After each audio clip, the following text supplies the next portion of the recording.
This past Friday, the Pentagon opened a website, not a press release, not a congressional hearing, not a whistleblower's testimony, an actual government website operated by the United States Department of Defense, where any American citizen can now read classified UFO files that have been hidden for decades. 162 files from the FBI, the Department of Defense, NASA, the State Department. Decades of sightings, decades of investigations, decades of, in the government's own words, unresolved cases. Now, I want to be very clear about what this means.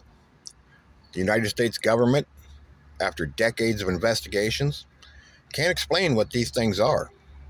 And as of Friday, neither can you, because now you can read every file yourself.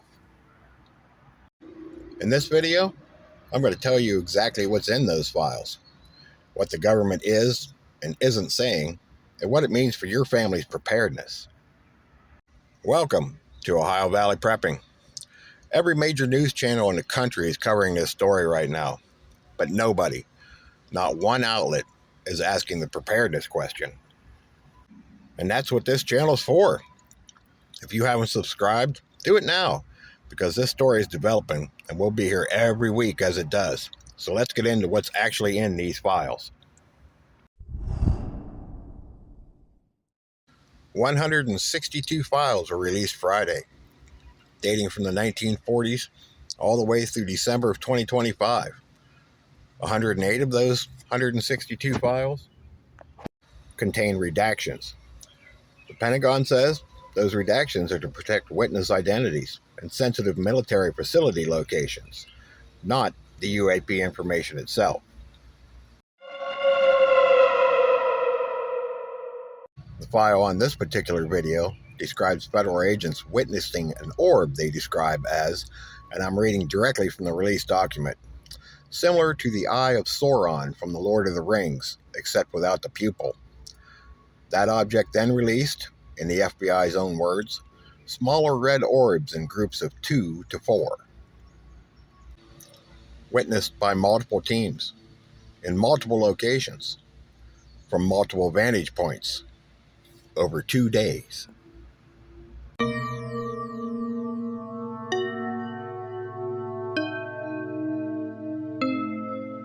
These files include photographs, a football-shaped object reported by the U.S. Indo-Pacific Command near Japan in 2024.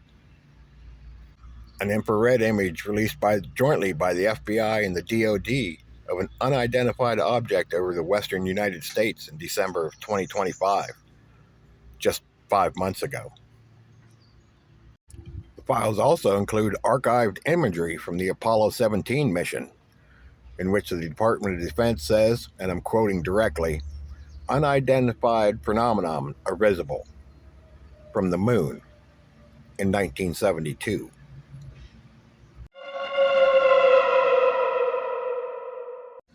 State Department files include diplomatic cables from embassies in Papua New Guinea, Uzbekistan, Turkmenistan, Georgia, Mexico, all reporting UAP incidents to Washington. One embassy cable from a diplomat describing a pilot's report contains a line that I want to read to you exactly as it's written. The pilot expressed the opinion in which his crew seemed to support that the object was extraterrestrial and under intelligent control. The diplomat's response: "We have no opinion and report the above for what it may be worth."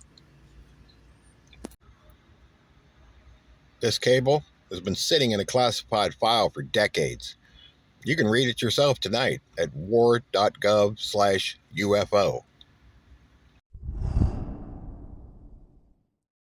Now, here's what the government is not saying, and this matters just as much as what they are saying. The Pentagon statement released Friday explicitly says, and I'm quoting, "The files show no indication that the U.S. government has had any interaction with beings from another planet, or that it has any reason to believe such beings have visited Earth." That's the official position. The AARO, the Pentagon's UAP investigation office, has consistently reported that none of its reviews have found anything leading them to conclude that these phenomena are extraterrestrial in origin. And the PURSUE program, the Presidential Unsealing and Reporting System for UAP encounters, describes these as unresolved cases, not confirmed cases, not extraterrestrial cases, unresolved. So, here's an honest summary. The government's saying these things are real. We've been investigating them for decades. We can't explain them. Here's the files. Make up your own mind. The government is not saying these things are alien spaceship. They're not saying they're extraterrestrials, beings. They haven't said we've recovered anything. And they haven't said we've made contact with anything. So both of those things can be true simultaneously. And as a preparedness channel, both of those things matter. So here's a detail that most of the coverage this weekend missed. Friday's release was just the first batch, not the complete release, the first batch. The Pentagon explicitly stated that they were releasing new materials on a rolling basis as they are discovered and declassified, with batches posted every few weeks. What that means particularly? Well, this story's not over. It's just beginning. Every few weeks, new files, new photos, new videos, new accounts from military personnel, diplomats, and intelligence officers who witnessed things they can't explain. The website was reportedly glitchy on Friday due to the volume of traffic. Millions of Americans tried to access it simultaneously. That tells you something important. The public demand for this information is overwhelming. And when the public demands information at that scale, institutions respond. More is coming. Every news channel this weekend is asking the same question. Are they real? I want to ask a different question here. What happens to the supply chain if the answer is yes? Not because I'm predicting confirmation, but because preparedness means thinking through scenarios before they become emergencies. So here's the honest scenario planning. Scenario A. This is the most likely outcome based on everything released so far. The files confirm advanced technology, possibly from adversarial nations that the military couldn't explain and didn't want to acknowledge publicly. This is significant from a national security standpoint, but it's not civilization changing. Your existing prep should be sufficient. Scenario B. The files confirm what current evidence already suggests. Genuinely unexplained objects operating in restricted military airspace near nuclear facilities for decades without explanation. This is, well, actually where the current evidence points. The impact's not immediate physical danger. The impact is trust erosion in the government and institutions, which historically leads to economic uncertainty and social instability. Your preparedness response to this is, well, community focus. Know your neighbors, strengthen your local bonds, and have your 72-hour kit ready.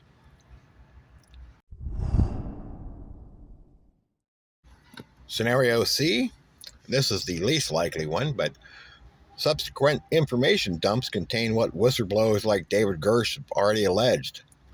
Recovered craft, biological material, multi-decade reverse engineering programs.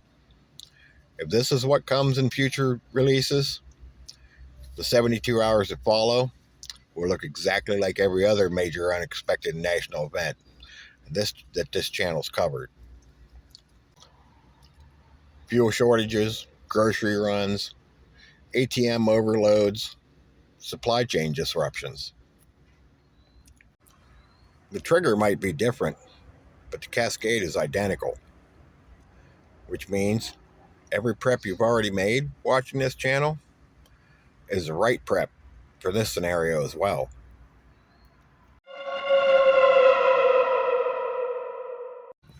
So here's your action list for this specific situation. Step 1, go read the files yourself. war.gov/UFO. You can access all 162 files. Go read the actual documents. Watch the actual videos, some of which you're seeing now. Look at the actual photographs. Don't let social media or the cable news tell you what to think about them.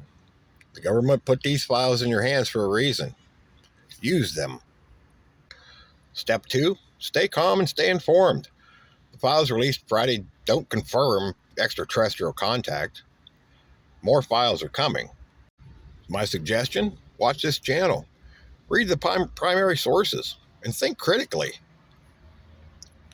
And step 3, use this moment as a preparedness checklist. Not because aliens are coming, because this week, millions of Americans realized that the government's been keeping significant information from the public for decades. And that realization, regardless of what the information turns out to be, is a reminder that preparedness is always the right response in an uncertain world. So right now, go down through your preparedness checklist. Make sure you have everything you need. Start there if you haven't already. Not because of UAPs or little green men, but because preparedness is always the right answer, regardless of what the question turns out to be. On Friday, the U.S. government opened a website where any American citizen can access classified UAP files going back to the 1940s. This isn't a conspiracy theory, and it's not a fringe topic. What it is that the United States Department of Defense acknowledged publicly that for decades, objects have been observed in American and international airspace that they can't explain. So whether those objects turn out to be classified human technology, atmospheric phenomenon, or something else entirely, the families who are prepared for uncertainty are the family who face whatever comes next, with the most options. If this video made you think, hey, share it out. Hit all the buttons that helps out the channel. Share it to the people in your life who need to see these files and think it through for what they think it means. Stay ready, everybody. Stay prepared. Don't wait for SHTF because it's not going to wait for you. We may see you again when the next batch drops. Until then, this is Ohio Valley Prepping. We'll see you on the next one.